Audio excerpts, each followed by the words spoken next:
questions. Question orale, the Honourable Leader of the Opposition.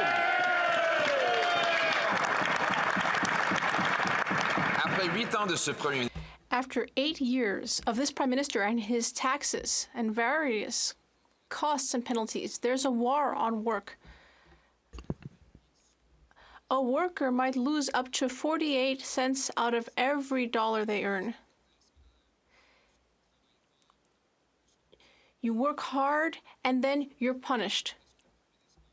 Mr. Speaker, will this Prime Minister put an end to his war on work by cutting taxes to ensure that you actually earn the money you've worked for?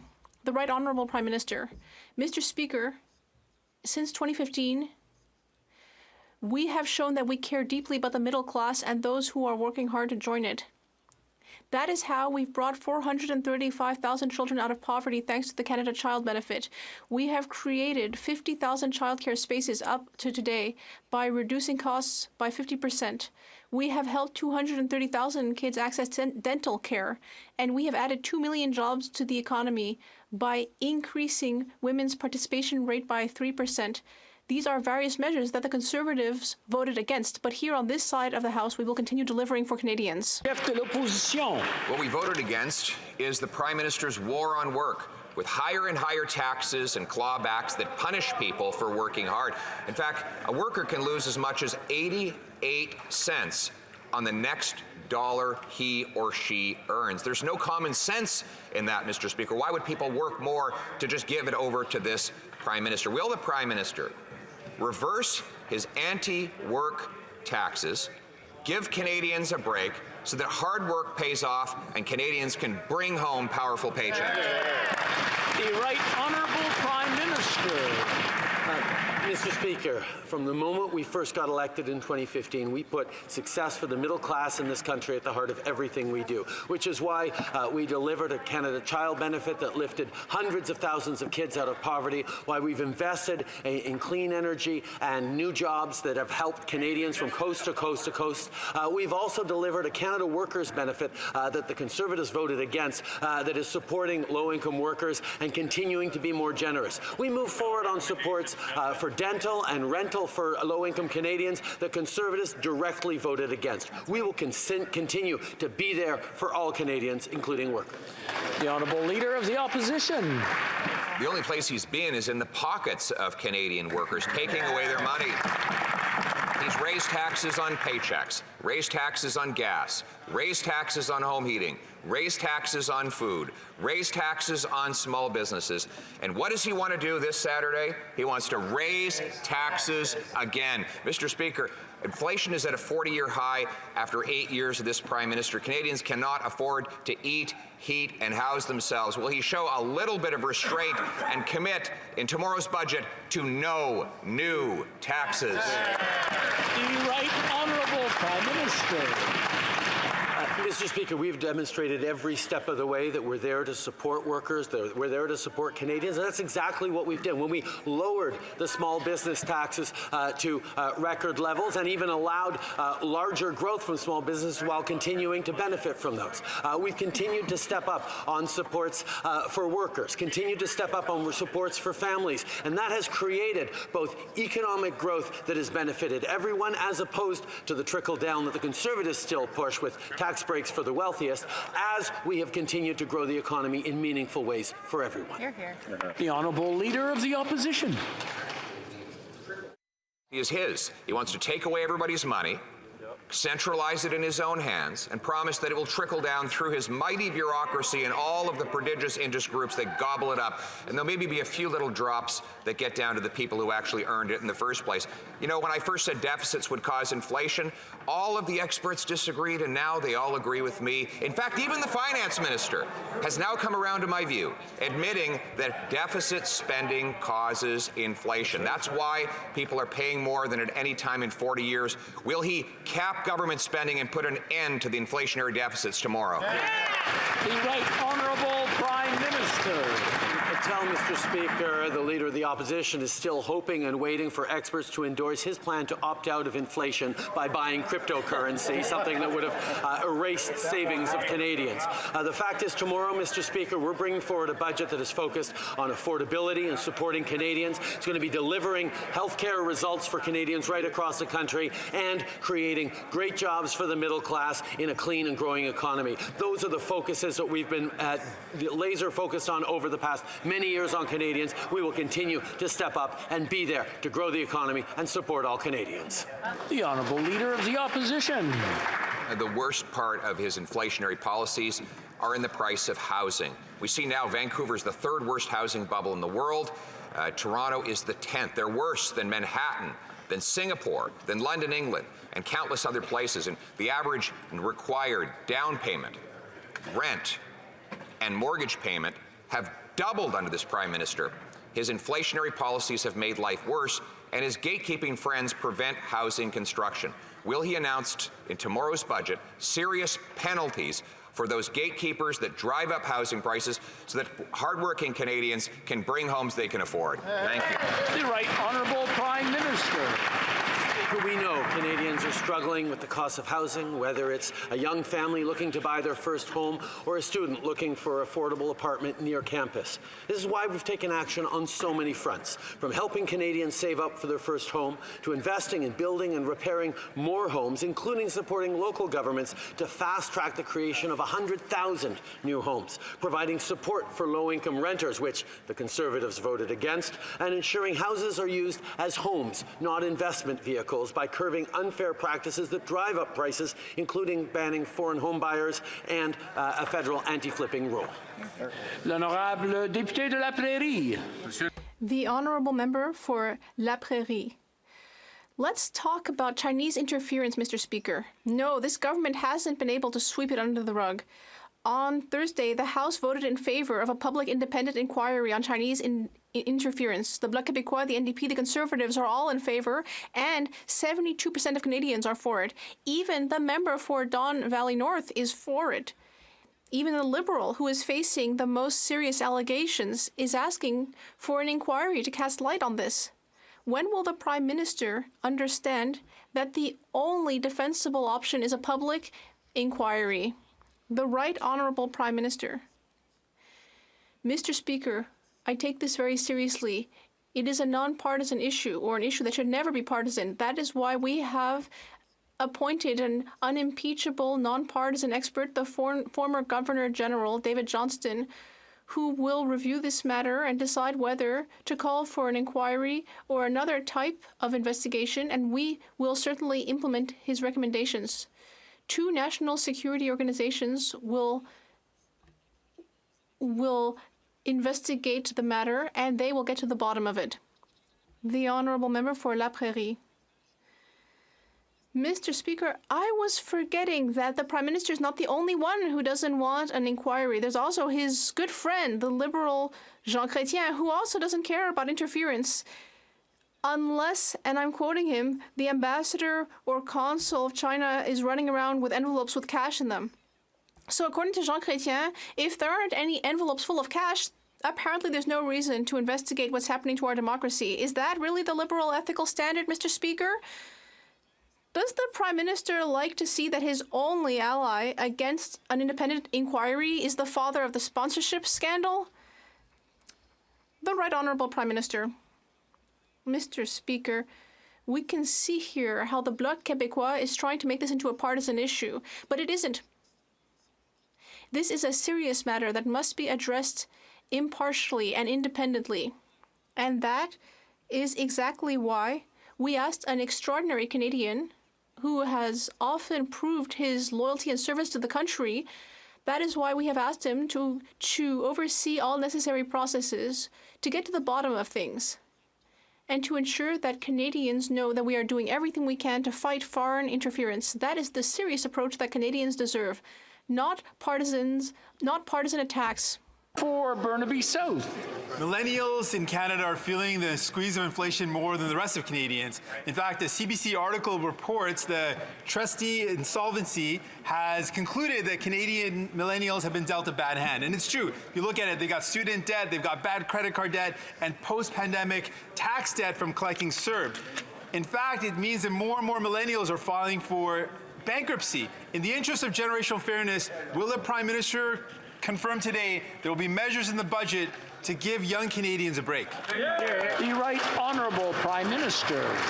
Mr. Speaker, from the moment we first took office in 2015, our focus has been on supporting young people and supporting all Canadians. And we recognize, for example, that millennials are struggling with the costs of housing, whether it's a young family looking to buy their first home or a student trying to rent an apartment near campus. That's why we've been taking action on so many fronts. On housing, we've been helping Canadians save up for their first home. We've been investing in building and repairing more homes, including by supporting local governments to fast-track the creation of 100,000 new homes. We're providing support for low-income renters, which Conservatives voted against. And we're ensuring houses are used as homes, not investment vehicles. The Honourable Member for Burnaby South. C'est clair que le coût de la vie. Mr. Speaker, it's clear that the cost of living is going up. It's harder and harder to make ends meet or to buy groceries.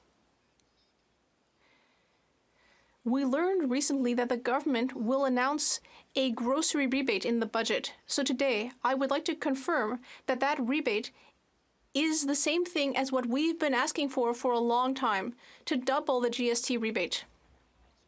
Le Premier Ministre.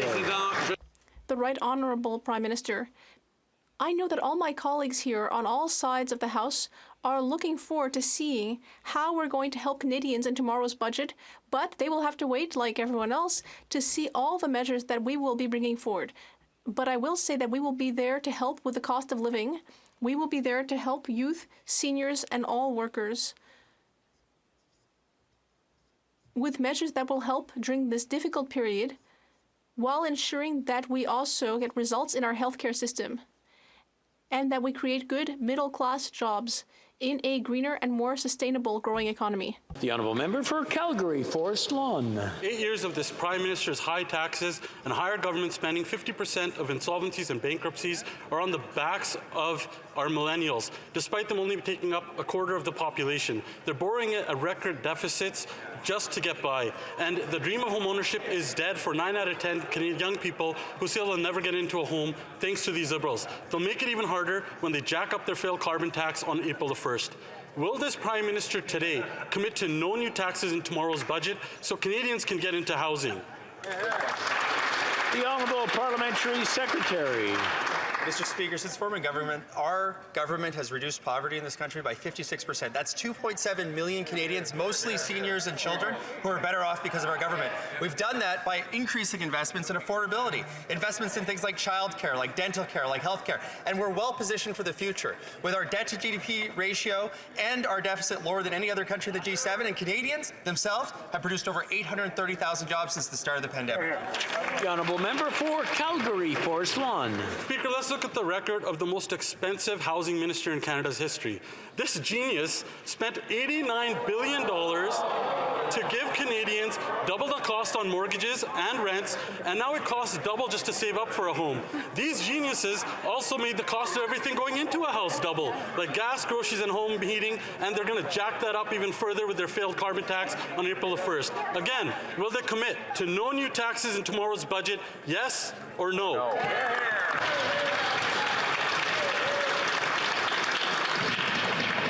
I just want to remind the honourable members to use their language judiciously and just try to respect each other, not mock or criticize each other. The Honourable Minister of Housing. Mr. Speaker, I guess when you don't have much of a housing plan, you resort to gimmicks and buzzwords and attacks against your fellow colleagues. But, Mr. Speaker, what we have done from day one is focus on all Canadians in different spectrum of the housing sector, whether it is getting people off the street, building permanently affordable housing for those experiencing homelessness, building more deeply affordable housing for the most vulnerable, making sure that we're increasing the supply of new rentals, and yes, building more home ownership options for first-time home buyers. We've done all of that despite the party opposite voting against each and every measure, Mr. Speaker. The honourable member for Thornhill. Speaker, the cost of owning or renting a home in Canada has doubled. The cost of heating that home has doubled. The cost of getting groceries in Canada has gone up by double digits. And despite the inflation that Canadians are paying and the surge in revenue that's actually creating for this government, their unnamed sources are conditioning Canadians for more spending and higher deficits in tomorrow's budget. So simple question, will the Prime Minister tell Canadians today that he, tomorrow, will not raise taxes on them? The Honourable Parliamentary Secretary. Mr. Speaker, it's a pleasure to remind the member opposite that it was our government that actually reduced taxes for the middle class not once but twice, reduced taxes for small businesses not once but twice. While inflation is a global phenomenon, we in Canada are very well positioned to take care of it. We have the lowest net debt to GDP ratio in the G7. We have the lowest deficit in the G7, and that's going to allow us to continue to invest in Canadians, in good, sustainable, clean jobs, and making life more affordable. Honourable member for Thornhill. Canadians have never paid higher taxes. More intervention, more bureaucracy, more spending, more debt. That created less productivity, less growth, and less for Canadians struggling to pay their bills. We have record credit card debt in this country. We have record food bank usage in this country, and record levels of stress and anxiety on people's finances. It seems that the Prime Minister's response is to raise taxes, as he plans to do on Saturday. The budget is tomorrow, and millions of Canadians who are out of money all want to know, will the Prime Minister commit to no new taxes? The Honourable Parliamentary Secretary to the Deputy Prime Minister. Mr. Speaker, I am very excited, as the member opposite is very excited for the release of the budget tomorrow. It's going to be an opportunity for us to continue doing what we've been doing, which is making life more affordable for Canadians, lowering taxes for middle-class Canadians, lower taxes for small business, which has allowed us to grow. And despite the fact that we have the lowest net debt to GDP ratio in the G7, we're delivering programs like childcare, like healthcare, like dental care to make life more affordable for Canadians. The Honourable Member for Charlebourg-Saint-Charles. Mr. Speaker, as you know, for 8 years, it seems like we're living in a new era where government budgets balance themselves. But in fact, this Prime Minister's financial mismanagement has led to a doubling of mortgages since 2015, high prices for food, and record credit card debt. Canadians know that you need to carefully plan your budget to pay your bills. Will the Prime Minister commit to not adding new taxes? The Honourable Parliamentary Secretary. Thank you, Mr. Speaker. I appreciate my colleague's question very much because, as he knows very well, inflation in Canada has gone down over the last 8 months consecutively.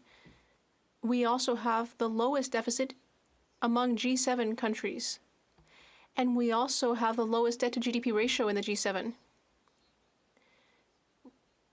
We have responsibly managed Canada's finances, and we have been there for Canadians during this difficult period to help them make ends meet. The Honourable Member, Mr. Speaker, I don't know if the Parliamentary Secretary was in the same Twilight Zone episode as the Prime Minister when he said that budgets balance themselves, but we should recognize that the number of personal bankruptcies in Canada has gone up by 13.5% in January 2023, and business bankruptcies increased by 39.1% over 12 months. Canadians are suffering. Will the Prime Minister commit to not adding new taxes in tomorrow's budget? The Honourable Parliamentary Secretary. Mr. Speaker, I'd like to remind my Conservative colleague that it's thanks to our programs and assistance that our businesses were able to get through the budget. That Canadians, that workers were able to keep their jobs during the pandemic. 8 out of $10 spent to help people during the pandemic were spent by the federal government, as well as on people's health. Mr. Speaker, we will be there for Canadians during this difficult period of global instability. We will ensure that Canadians can make ends meet. The Honourable Member for Shefford. Mr. Speaker, tomorrow the budget will be tabled. And I would like to remind everyone that since 2021, this government has created 2 classes of seniors. It increased old age security, but only for people over 75. So it has left people between 65 and 74 in the lurch. Tomorrow's budget would be the ideal occasion to end this age-based discrimination between those who are senior enough and those who are not senior enough to deserve proper quality of life. Inflation would not make that distinction. Will this government finally correct the injustice that it created itself? The Honourable Minister for Families. Mr. Speaker, this government took strong action to help seniors in Canada. Unlike the Conservatives, who wanted to raise the retirement age to 67, we kept it at 65. Moreover, we ensured that for the most vulnerable seniors, we increased benefits by 10%. And in addition, for people over 75, we increased old age security by 10%. We are there for seniors in this country, and we will continue to help them. The Honourable Member for Beauport, Île-de-Beaupré, Île d'Orléans, Charlevoix. Mr. Speaker, the budget is tomorrow, but no one is talking about EI, and yet delays have increased everywhere in Quebec. People who are unemployed have been waiting in vain for months without answers or benefits, and that's for people who even qualify, because many people in the regions with seasonal work don't get anything. The federal government is leaving them to fend for themselves. Will the budget give some answers to this bureaucratic fiasco? And will we finally have an in-depth reform to help these workers that are being allowed to fall through the cracks? The Honourable Parliamentary Secretary. Currently one of the oldest and most complex systems across the Government of Canada. That's why we made a commitment to fully modernize the system. In the past 2 years, the Minister has led more than 35 virtual national and regional roundtables with workers, employers, and academics. EI reform is a priority, Mr. Speaker. We are on it, and we will get it done. Thank you. Good job. L'honorable député de Repentigny. The Honourable Member for Repentigny. Mr. Speaker, this government promised to end fossil fuel subsidies by 2023. Now it is 2023, Mr. Speaker. And tomorrow, as you know, is the federal budget. So you will probably guess what my question is. It's very simple. Will the Minister of the Environment confirm that this budget will not include a single red cent in new direct or hidden subsidies to the oil industry? The Honourable Minister of the Environment. Mr. Speaker, I'd like to thank my colleague for her question. As she knows, last year we eliminated international subsidies to fossil fuels. That's billions of dollars that we are now investing in clean technology. And we have also committed to eliminating all fossil fuel subsidies by the first half of 2023, and we will do that. Thank you. Member for Foothills. Recent surveys show that only 2% of Canadian farmers believe the Liberals are doing a good job supporting agriculture. That shouldn't come as a surprise, as the Liberals are increasing the carbon tax on April 1st and imposing their farm-killing carbon tax on Atlantic Canadians on July 1st. The Food Price Index says when the Liberals triple their carbon tax, it will cost an average Canadian farmer $150,000 a year. Wow. There are very real consequences to these carbon tax hikes. It is driving up costs on farmers, which is then driving up food costs for Canadian families. Will the Prime Minister commit to no new taxes? Hear, hear. L'honorable ministre de l'Agriculture. Thank you, Mr. Speaker.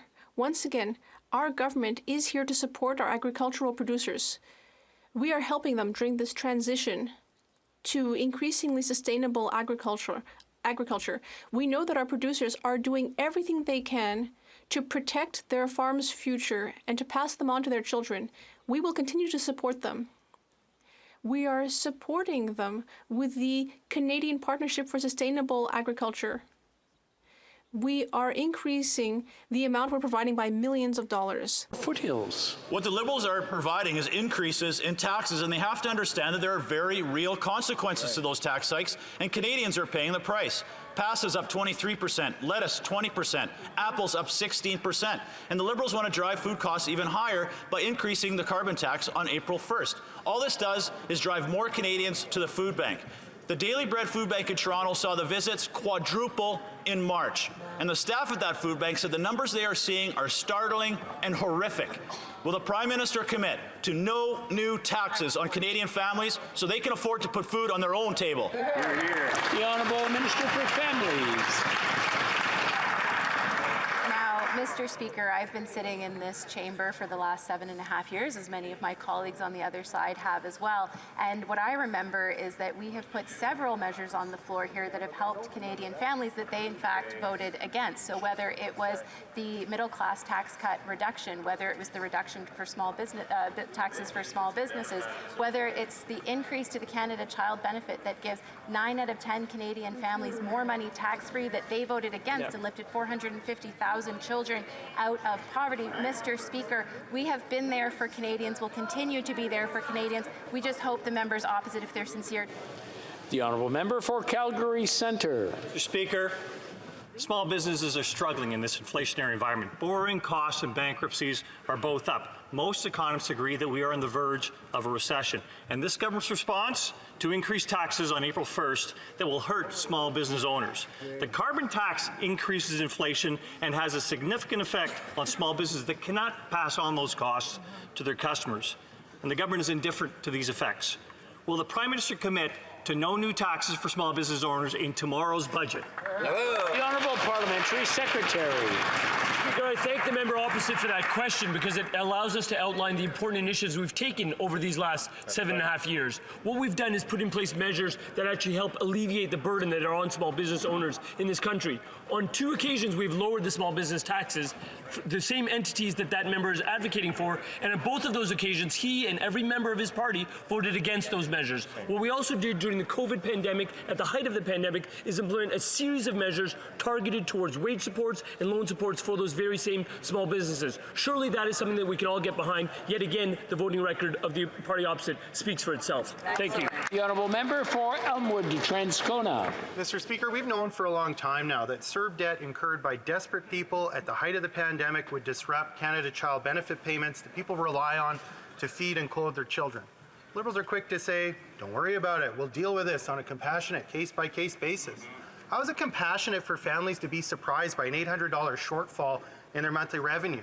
And how is it compassionate for parents now worried about their rent check bouncing to have to sit on the phone for days just for a chance to beg the CRA for relief?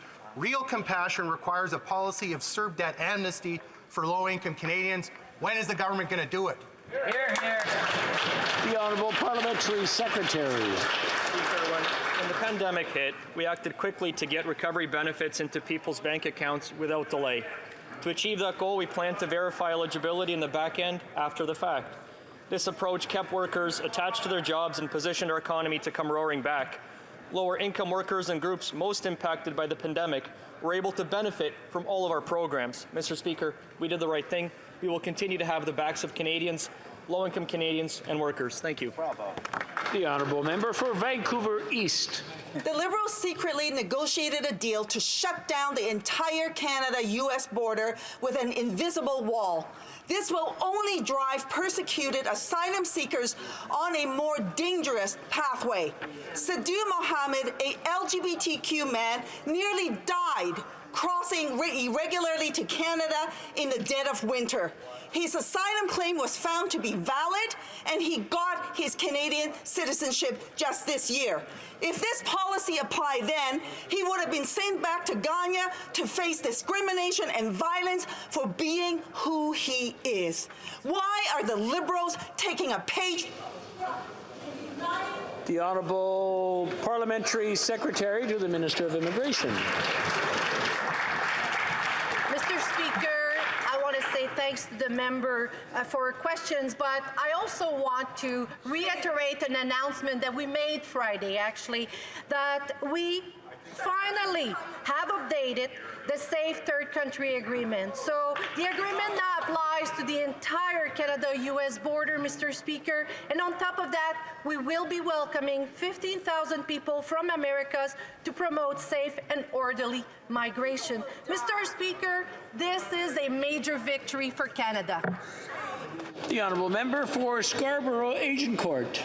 Mr. Speaker, members of the Armenian Canadian community in my riding of Scarborough, Agincourt and beyond are concerned by the rising tensions between Armenia and Azerbaijan and the conflict in the Nagorno-Karabakh.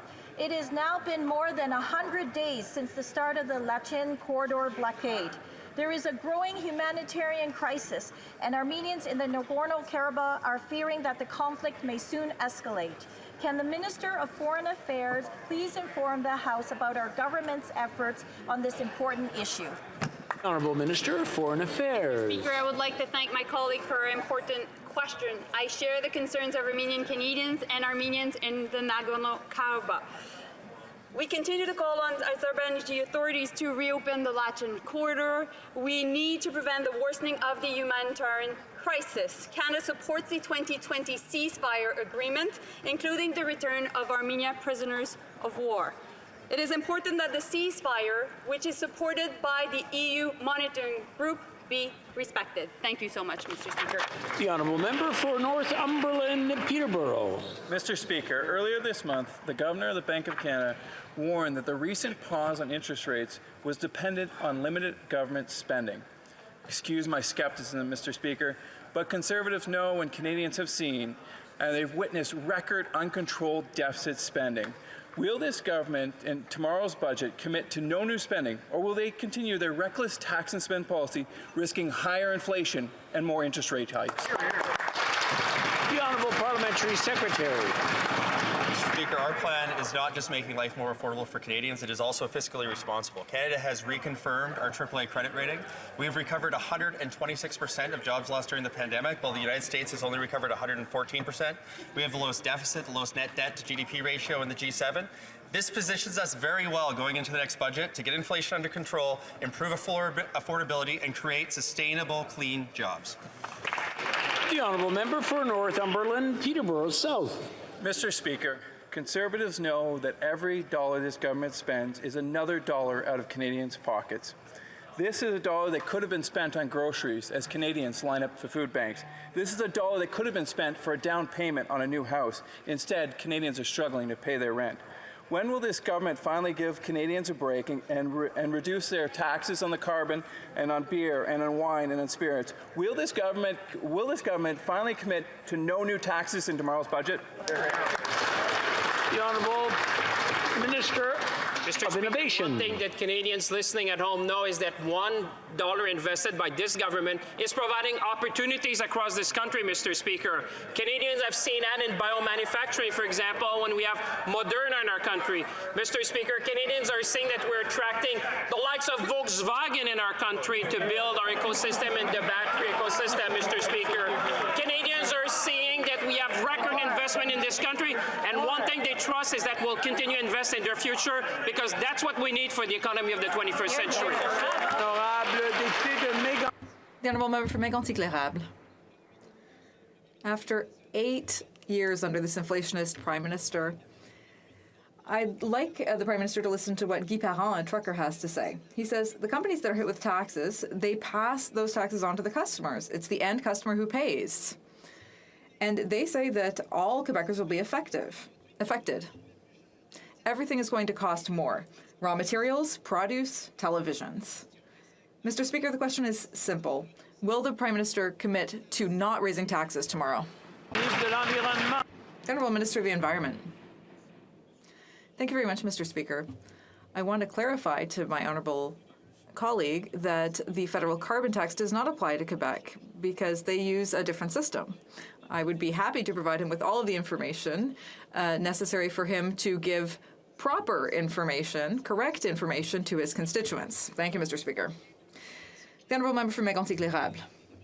Mr. Speaker, the truckers who transport the food we eat here are going to pay more because of the carbon tax starting on April Fool's. And that's not an April Fool's joke, Mr. Speaker. That's the truth. On April 1st, the carbon tax is going up. The tax on beer, wine, and spirits is going up as well. People are going to be paying more for everything, and they're already stretched thin. So my question is simple. Will the Prime Minister commit to not raising taxes tomorrow for Canadians? The Honourable Minister. Thank you, Mr. Speaker.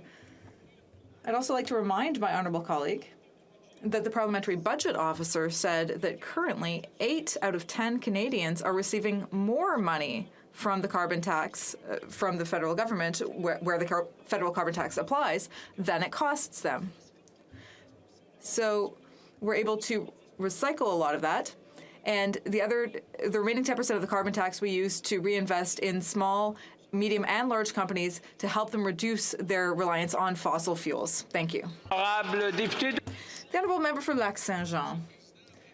Mr. Speaker, after 6 years of tirelessly calling for the closure of Roxham Road, after having repeated hundreds of times that we shouldn't be greeting asylum seekers with RCMP officers, after having said over and over that Quebec does not have the capacity to receive these migrants, finally, Mr. Speaker, finally, Roxham Road has been closed. This is good news, and it should have been done a long time ago. But before we celebrate, we should read the fine print. The devil is always in the details, Mr. Speaker. So when does the government intend to make public the new Safe Third Country Agreement it signed with the United States? In full, with all of the details. The Honourable Parliamentary Secretary. Mr. Speaker, I thank my colleague for his question. I hope that he heard the speech President Biden gave last week. Once again, Canada and the U.S. have announced an update to the Safe Third Country Agreement. That's great news, Mr. Speaker. This new agreement will allow us to better manage asylum seekers in both of our countries and to ensure a fair and compassionate system. This is a shared responsibility, and it's a responsibility that Canada assumes. The Honourable Member for Lac-Saint-Jean. Yes, I was there for Mr. Biden's speech. I understand the Liberals are proud of their achievement. Well, we're happy too with this development, but there are many questions that remain unanswered. Starting, let's talk about Mr. Pierre Gay, who owns the land around Roxham Road. He probably has a lot of questions. He's a generous donor to the Liberal Party.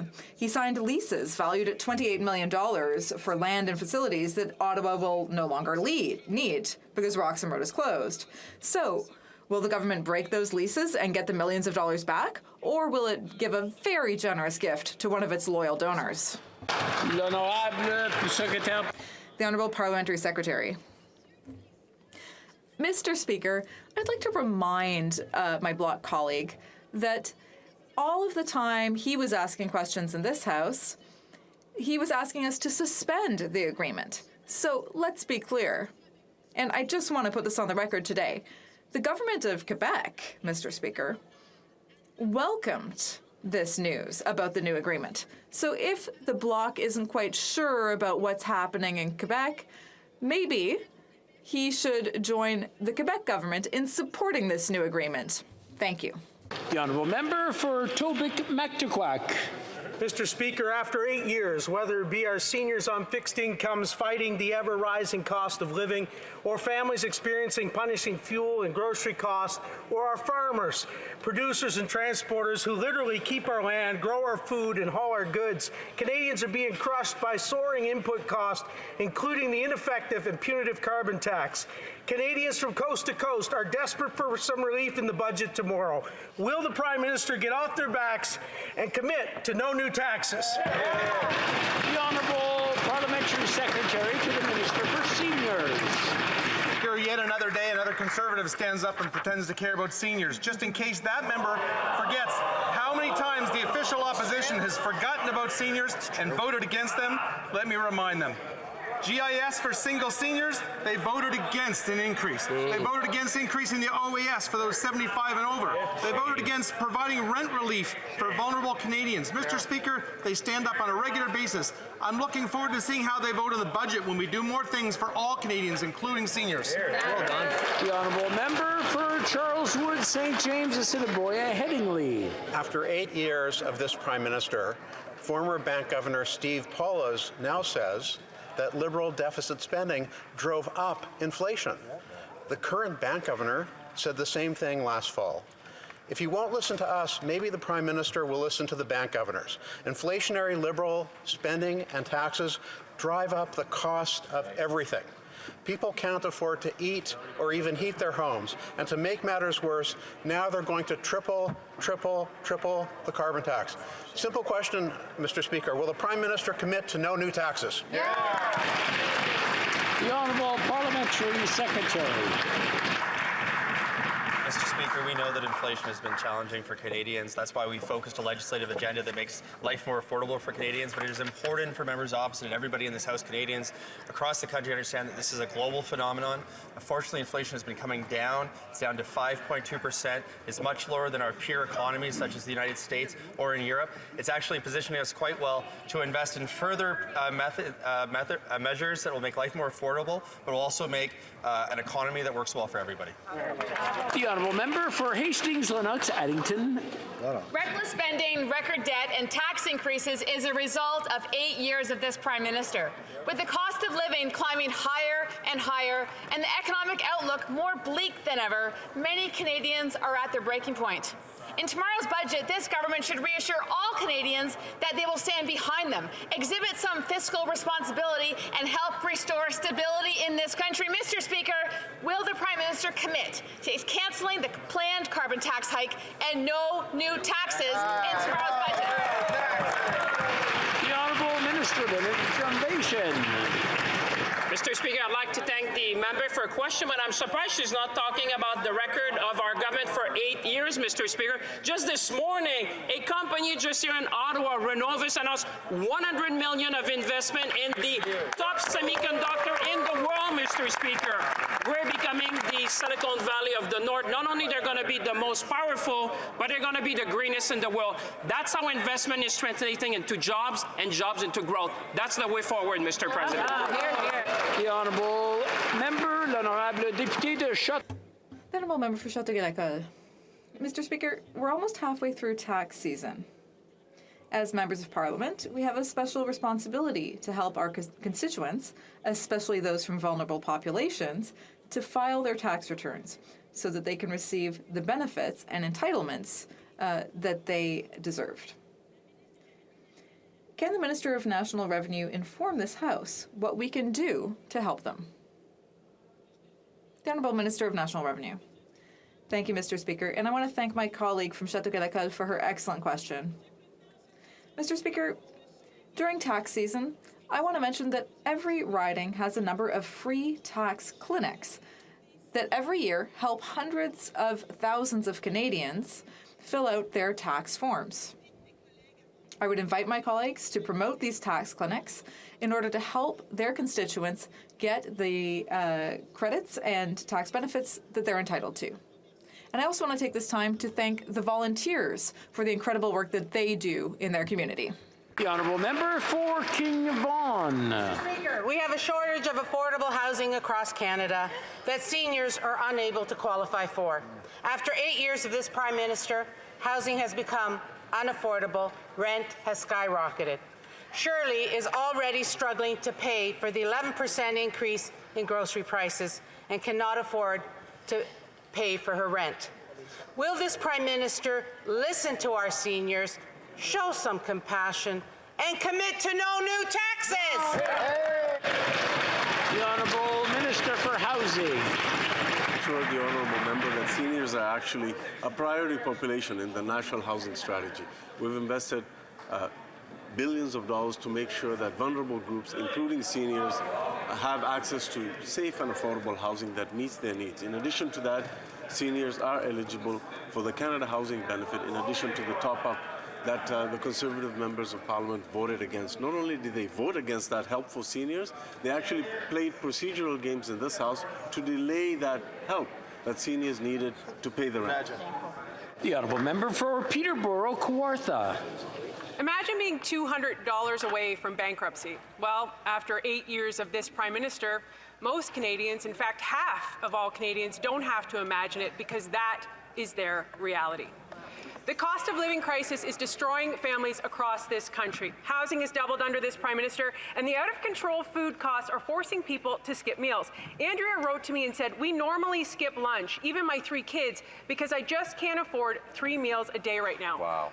Mr. Speaker, we have a chance right now, today, the Prime Minister, it is long overdue, to show compassion, to actually support Canadians. So will he today commit to no new tax? The Honourable Minister for Families. Thank you, Mr. Speaker. I'd like to take my honourable Conservative colleagues at face value when they say that they care and want to show compassion to Canadians, but when they've had the opportunity over the past 8 years, every single time they have voted against Canadians. Whether it was the Canada Child Benefit that has helped lift 450,000 children out of poverty that they voted against. Whether it was lowering taxes on the middle class that helped millions of Canadians across this country, they voted against. Whether it was the Canada Workers Benefit that helps low-income Canadians stay in the workforce, they voted against. Mr. Speaker, I'd like them to show that compassion. L'honorable député. The Honourable Member for Montmagny, Liste, Kamouraska, Rivière-du-Loup. Mr. Speaker, everything costs more these days. Successive interest rate hikes have caused mortgage payments to double in Canada. A family of 4 would have to pay $1,065 more for groceries this year. Heating, energy, food, and even alcohol will continue to get more expensive under this government. After 8 years, this Prime Minister's policies are only making things worse. In tomorrow's budget, will the Prime Minister commit to not imposing any new taxes? Yes or no? Honourable Secrétaire Parlementaire. The Honourable Parliamentary Secretary. Thank you, Mr. Speaker. Well, you'll excuse me if I can't unveil the details of the budget right now, but as a government, well, we will be receiving the budget tomorrow. It will be tabled tomorrow, and I am happy to see everyone being very enthusiastic about tomorrow's budget. In the meantime, I would just say how hard our government worked on this budget to make sure that we will always be there for Canadians. L'honorable député. The Honourable Member for Dorval-Lachine-LaSalle. Speaker, as we continue to face increasing global uncertainty, our relations with our friends across the border are now more important than ever. Last week, we welcomed the President of the United States, Joe Biden, to our nation's capital, where he addressed Parliament. Could the Minister of Foreign Affairs update this House on the outcomes of this historic visit and our respected government's commitments with our closest friends and neighbors? Thank you. Honourable Minister for Foreign Affairs. Thank you, Mr. Speaker. I would like to thank my colleague for an important question. President Biden's visit last week provided an opportunity to make very important announcements. Historic investments in our Great Lakes. Yes. Expanding the Safe Third Country Agreement to cover the full border. Additional commitments to NORAD to protect our skies. And creating good jobs, including union jobs, on both sides of the border. When it comes to our closest friend and ally, you can count on this government to get the job done. The Honourable Member for North Island Powell River. Mr. Speaker, Veterans Affairs has been clawing back pensions from women RCMP veterans. These women experienced extreme brutality while protecting our country, and the government is denying what they are owed as directed by the Merlo-Davidson lawsuit. New Democrats have been calling for these clawbacks to stop, and after months, finally the minister agrees. These women deserve action. Will the minister apologize to these women, stop the clawback, and reimburse the money they are rightfully owed from their pensions? The Honourable Minister for Veterans Affairs. We appreciate the work of the Ombudsman and her office doing to providing the recommendations to government, and thank her for highlighting this issue. The women who came forward and disclosed their experience in the Merlo-Davidson did so with incredible courage. We will contact the veterans who have had their disability pensions reduced by the Merlo-Davidson settlement to give them an opportunity to submit additional information for recalculation and correct the payment if appropriate. Thank you, Mr. Speaker. The Honourable Member for Saanich Gulf Islands. Mr. Speaker, something pretty shocking happened to this place last week. I refer to the statement made by the Honourable Member for Don Valley North. I'm pretty scandalized that anonymous smears from CSIS end up destroying reputations with no real opportunity to respond. It's not like CSIS ever gets anything wrong. Just ask Maher Arar. What the heck is going on here? And will an inquiry find out who in CSIS thinks it's okay to leak to the media? It's wrong.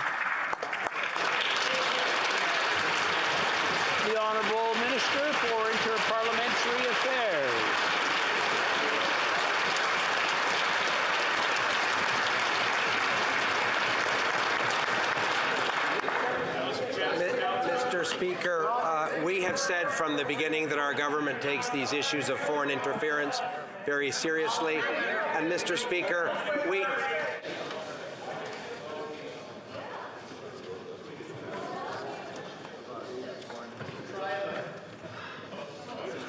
The Honourable Minister from the top, please.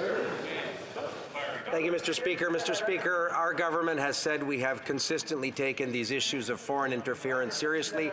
We have put in place a series of robust steps. We also think that this discussion merits a non-partisan, fact-based focus. And that's why we think, Mr. Speaker, the appointment of the Right Honourable David Johnston offers all of us an opportunity to look at the issues, to have a fact-based conversation about what additional steps our government can take. That's the best way, Mr. Speaker, to ensure that this process has integrity, and that's the process that we're going to be following. Absolutely. I'm afraid that's all the time we have for question period today.